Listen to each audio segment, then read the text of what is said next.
दोस्तों, unique new Bharati publication YouTube channel के इस वीडियो में मैं रवि आप तमाम व्यूअर्स का हार्दिक स्वागत करता हूं।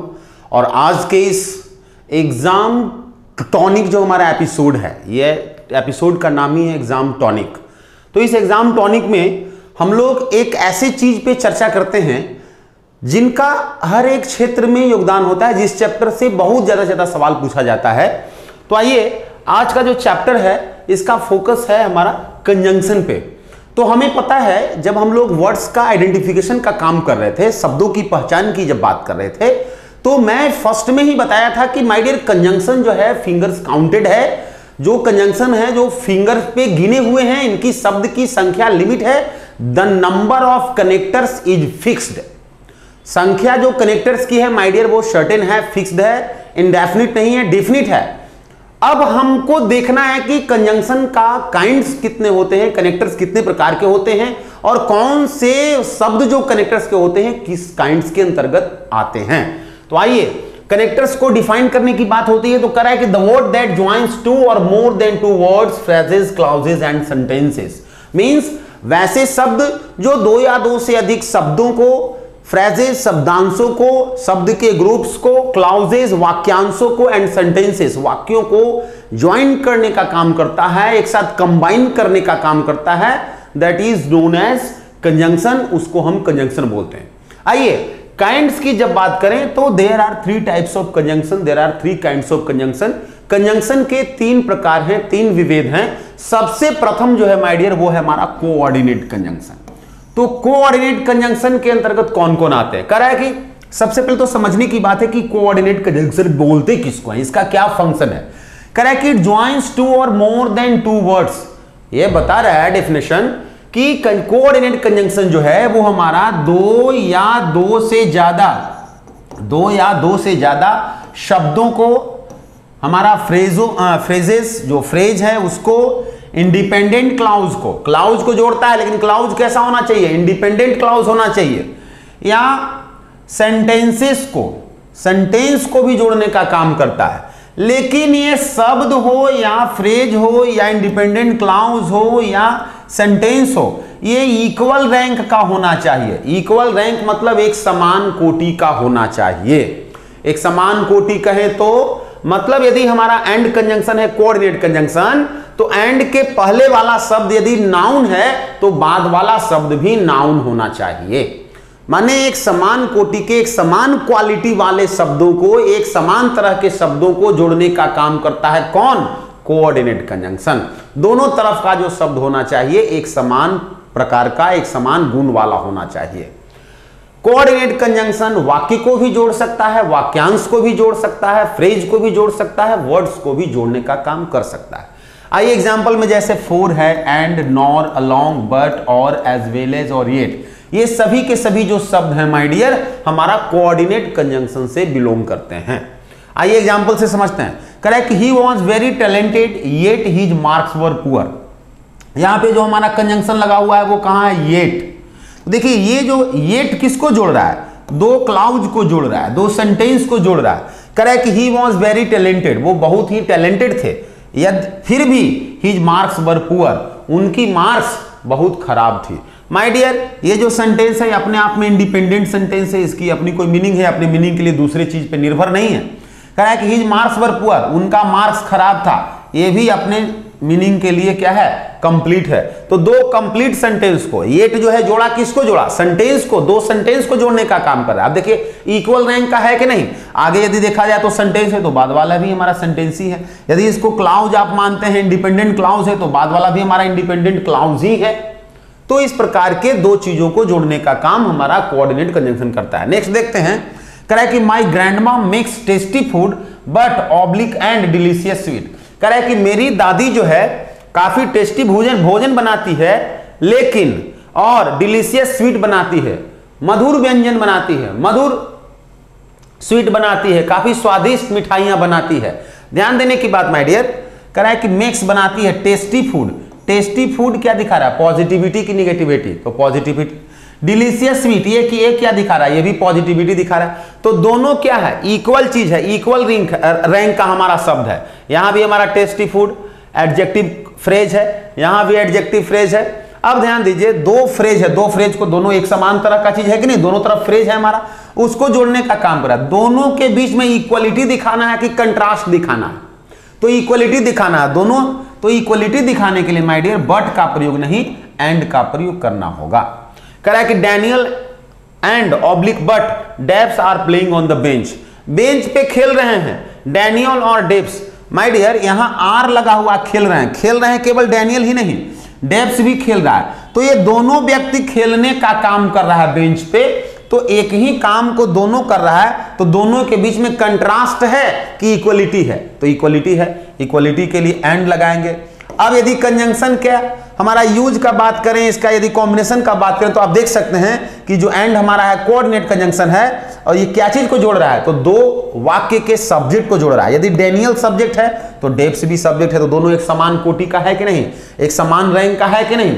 यदि आप दूसरे हिसाब से वर्ड के हिसाब से देखते हैं तो डैनियल यदि नाउन है तो डेप्स भी हमारा नाउन है, तो ये दोनों नाउन को दोनों एक प्रकार के शब्दों को जोड़ने का काम किया।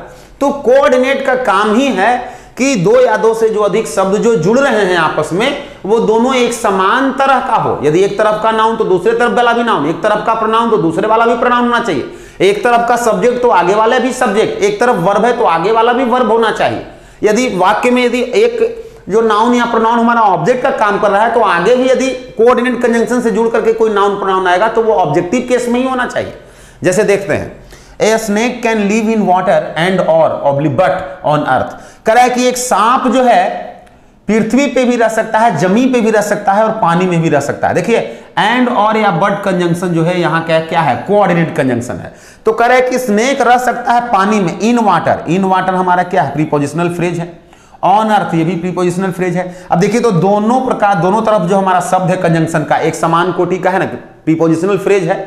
अब देखिए देखना है यहां कि स्नेक जो है केवल पानी में रहता है कि केवल अर्थ पे रहता है, तो दोनों जगह रहता है। तो दोनों जगह रहने के लिए क्या करना पड़ेगा, जोड़ना है, यहाँ पे ऐड करने की बात है, तो ऐड करने के लिए और का प्रयोग होगा नहीं, और सिलेक्शन को दिखाता है, दोनों में से कोई एक, या और बट क्या दिखाएगा, बट दोनों के बीच में कंट्रास्ट दिखाता है, तो बट भी नहीं होगा, एंड हो जाएगा। मतलब स्नेक पानी में भी रहता है और अर्थ पे भी रहता है, दोनों को एक साथ क्या कर रहा है, इंक्लूड करने का काम कर रहा है। नेक्स्ट यदि देखते हैं तो सेकेंड नंबर के हमारा जो कंजंक्शन होते हैं, दूसरा जो काइंड है माय डियर कंजंक्शन का, वो है हमारा सब ऑर्डिनेट कंजंक्शन। आइए सब ऑर्डिनेट कंजंक्शन किसको बोलते हैं, तो ध्यान से समझिएगा, द वर्ड्स वैसे शब्द that join a dependent clause with an independent clause, means वैसे कंजंक्शन जो क्लॉज को जोड़ते हैं, जो सेंटेंस को जोड़ते हैं, वर्ड्स को नहीं जोड़ते हैं। मतलब सब ऑर्डिनेट कंजंक्शन जो होगा माय डियर, एक सेंटेंस को दूसरे सेंटेंस से जोड़ने का काम करेगा, कोई सामान्य प्रकार के वर्ड्स को, नाउन प्रोनाउन एडजेक्टिव वर्ब को एक दूसरे से जोड़ने का काम नहीं करेगा। एंड एक्सप्रेस और क्या काम करता है, दो वाक्यों को, दो वाक्यांशों को, सेंटेंस को या क्लाउज को तो जोड़ता ही है, उसके साथ साथ क्या करता है, एक्सप्रेस व्यक्त करता है क्या चीज को, टाइम को, प्लेस को, काउज को, रीजन को, कंट्रास्ट को, कंपैरिजन को, मैनर को, अफेक्ट, रिजल्ट, पर्पस, कंडीशन या कंसेशन को दिखाने का काम करता है।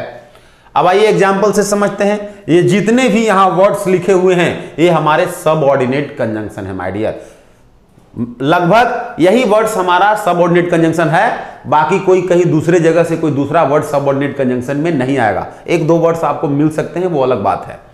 आइए after, before, that, although, though, as if, as far as long as, who, whom, whose, which, ये जितने भी हमारे वर्ड हैं, so, therefore, thus, hence, thence, बहुत सारे वर्ड्स हैं, इसको पॉज करके आप वीडियो को देख सकते हैं। ये तमाम जो हमारा एग्जाम्पल्स लिखा हुआ है सबऑर्डिनेट का लिखा हुआ है।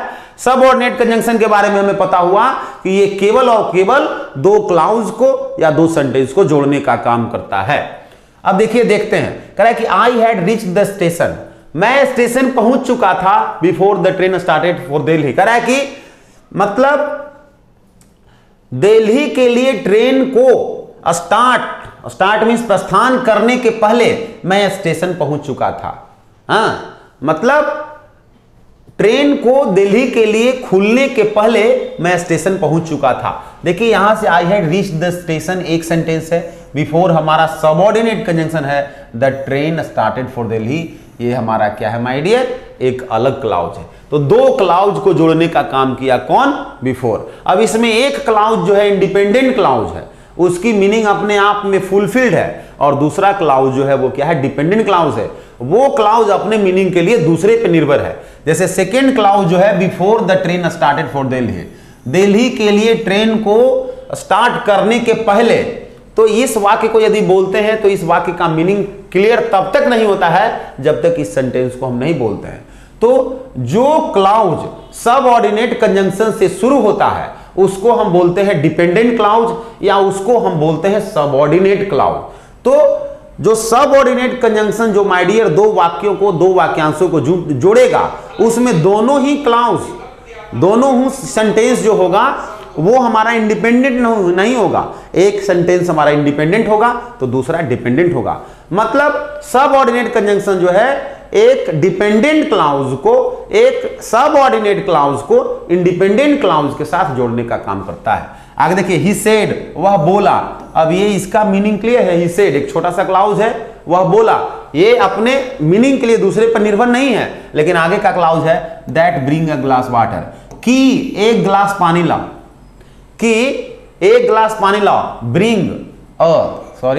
Bring a glass of water, एक ग्लास पानी लाओ। तो माय डियर एक ग्लास पानी लाओ, ये जो क्लाउज है इसका मीनिंग तब तक स्पष्ट नहीं हो रहा है जब तक हम ना बोले कि ही सेड। तो ही सेड जो है यहां माय डियर, ये हमारा इंडिपेंडेंट क्लाउज हो गया, और that bring a glass of water ये डिपेंडेंट क्लाउज है जो अपने मीनिंग के लिए मेन क्लाउज पे निर्भर है, और दैट जो है हमारा क्या हो गया, सबऑर्डिनेट कंजंक्शन हो गया।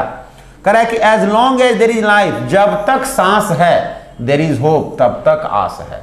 करा कि तब तक आशा है, जब तक सांस। तो ये जो हमारा कह रहा है कि as long as there is life there is hope, तो ये हमारा इसमें एक इंडिपेंडेंट क्लाउज, एक dependent clause, there is hope, आशा है जब तक सांस है। तो एज लॉन्ग एज से हमारा ये जो है क्लाउज जुड़ा हुआ है।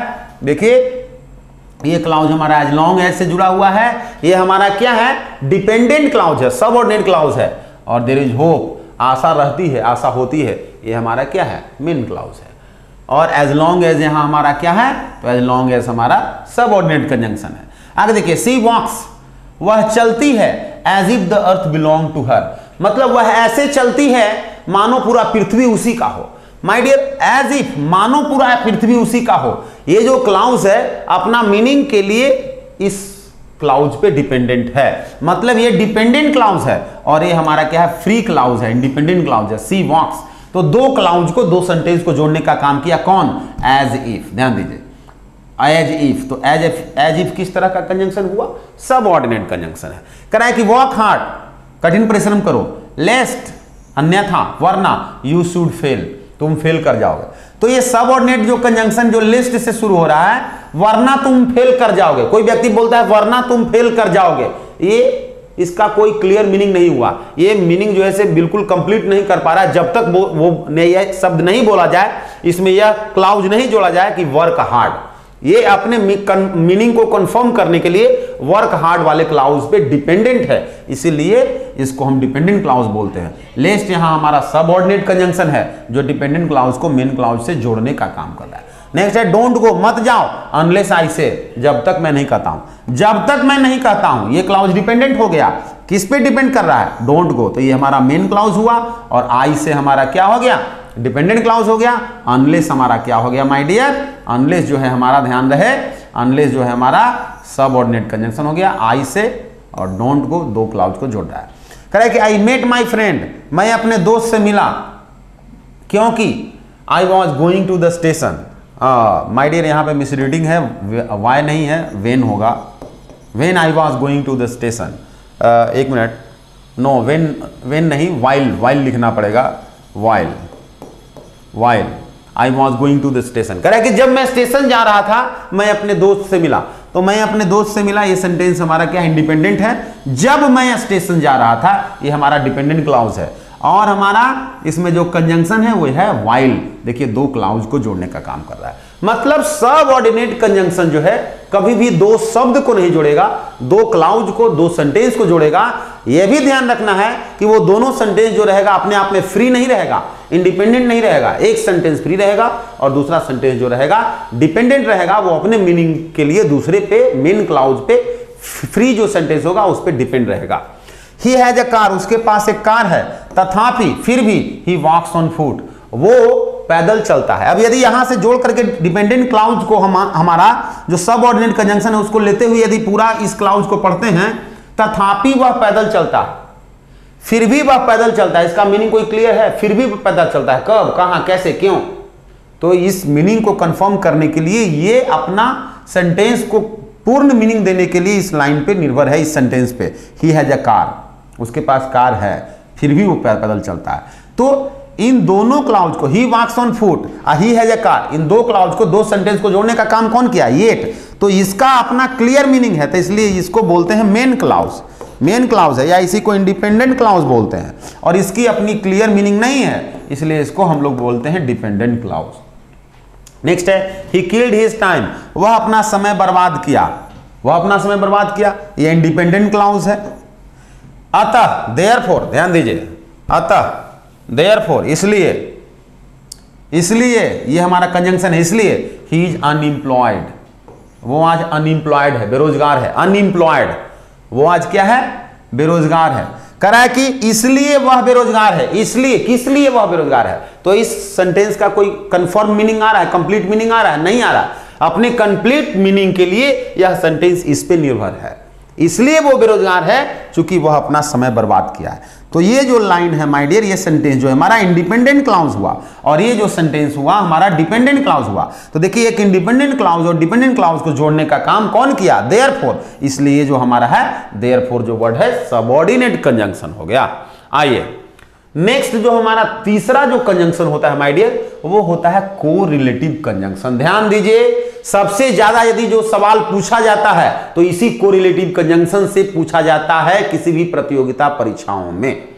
कह रहा है कि that are always used in pairs, मतलब कोरिलेटिव कंजंक्शन जो होते हैं वो हमेशा पेयर में आते हैं। जैसे पीछे वाले जो हम लोग दो कंजंक्शन का देखे, उसमें कोई पेयर नहीं है, एक वर्ड है जो वाक्य को, शब्द को, शब्दार्थों को, फ्रेज को या क्लाउज को जोड़ने का काम कर रहे हैं। परंतु यहां पे क्या रहेगा? वर्ड का पेयर रहेगा, और पेयर जो इनके होते हैं माय डियर, ध्यान रहे कि वो फिक्स्ड होता है। मतलब उस एग्जैक्ट जो हमारा जो किसी भी पर्टिकुलर वर्ड है, उस पर्टिकुलर वर्ड के लिए आगे जो उसका वर्ड आएगा, उसका जो पेयर आएगा वो फिक्स्ड है, वो उसी के साथ कोरिलेट करेगा, उसी के साथ अपना पेयर बनाएगा। And both pairs come before the same rank of word और ग्रुप ऑफ वर्ड्स।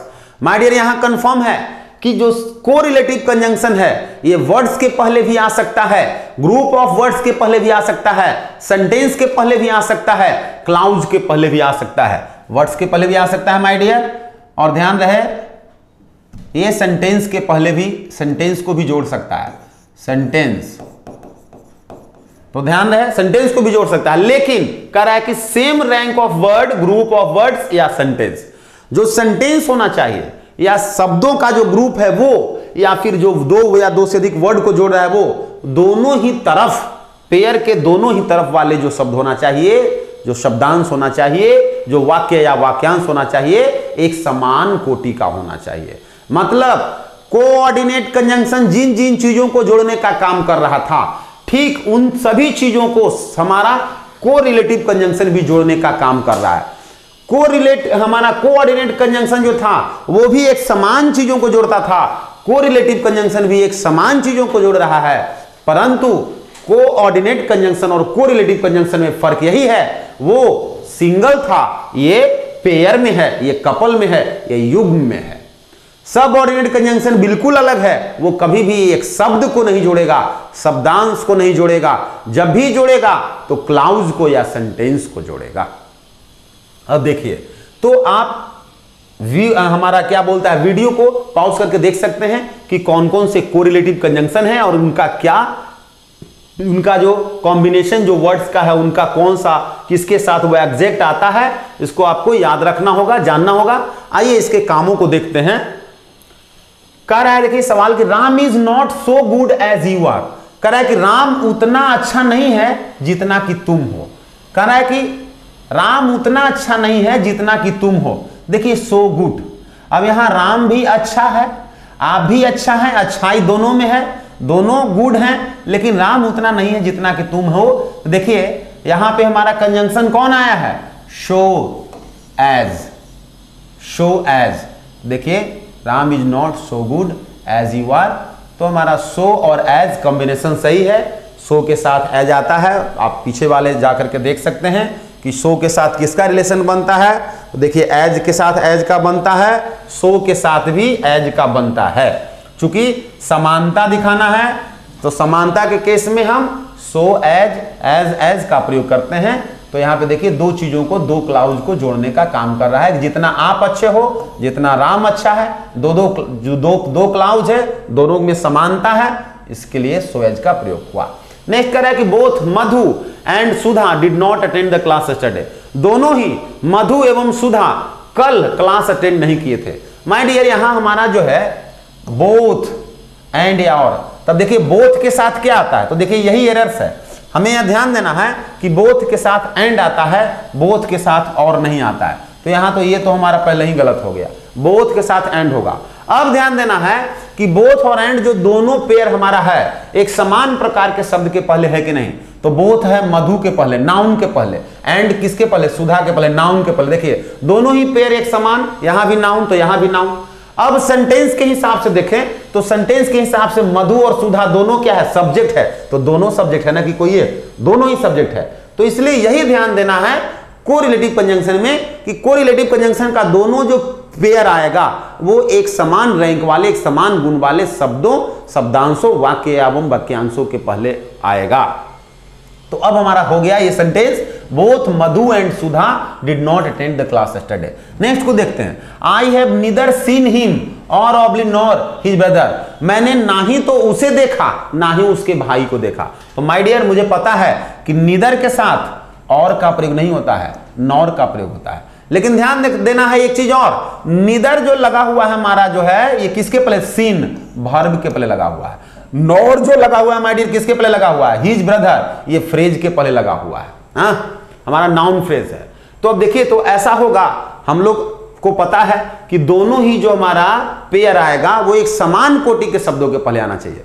तब बताइए तो इसको भी वर्ब के पहले लिखना पड़ेगा। तो देखिए तो सेकंड वाले जो पार्ट है इसमें कहीं कोई वर्ब है, कोई वर्ब नहीं है, तो इसलिए नॉर को तो हम किसी वर्ब के पहले रख नहीं सकते हैं। तो एक काम करते हैं, नीदर को ही जो है सो हम यहाँ पे हिज ब्रदर ऑब्जेक्ट है, तो हिज ब्रदर हमारा इस वाक्य का ऑब्जेक्ट है, तो इसको ही नीदर को ही देखते हैं ऑब्जेक्ट के पहले। तो फर्स्ट वाले पार्ट में हमारा ऑब्जेक्ट है हिम, तो इसलिए नीदर ही जो माय डियर यहां लिखा हुआ है इसको लिखना पड़ेगा यहां। ये एरर से, ये गलती है। लिखना होगा कि I have seen neither him nor his brother, और तब जाकर के ये सेंटेंस हमारा सही होगा। ध्यान दीजिए क्या करना होगा इसमें, सुधार करना होगा कि नीदर को हमें हिम के पहले लिखना होगा और के जगह पे नॉर लगाना होगा, तब जाके सेंटेंस हमारा सही होगा। तो इस तरह का एरर्स पूछा जाता है वाक्यों में। नेक्स्ट है, mister Taneja not only stopped coming here. Mister Taneja जो है यहां आना ही केवल बंद नहीं कर दिए, but also going to any place, किसी भी जगह पे जाना वो बंद कर दिए, which is related to her past tragedy, जो उसके पूर्व के ट्रेजेडी से संबंधित है, जो उसके पूर्व के गलत घटनाओं से, दुख से संबंधित है। तो दुखद जगहों पे वो जाना या किसी भी जगहों पे वो जाना पसंद नहीं करते हैं। माय डियर यहां पे नॉट ओनली और बट ऑल्सो हमारा क्या है, कोरिलेटिव कंजंक्शन है। देखिए नॉट ओनली और नॉट ओनली का जो हमारा पेयर बनता है बट ऑल्सो के साथ बनता है, जो आप देख सकते हैं। तो नॉट ओनली और बट ऑल्सो हमारा पेयर तो सही है, जो कहां है तो आप देख सकते हैं नॉट ओनली बट ऑल्सो, तो पेयर में यहां कोई प्रॉब्लम नहीं है। प्रॉब्लम क्या हो सकता है, पोजीशन में। तो माय डियर हमें पता है कि दोनों ही पेयर जो होगा एक समान कोटि के शब्दों के पहले आएगा। तो नॉट ओनली हमारा वर्ब के पहले आया हुआ है और बट ऑल्सो क्या है, गोइंग के पहले गया हुआ है। मतलब यहां जो गोइंग जो है वर्ब के चौथे फॉर्म है।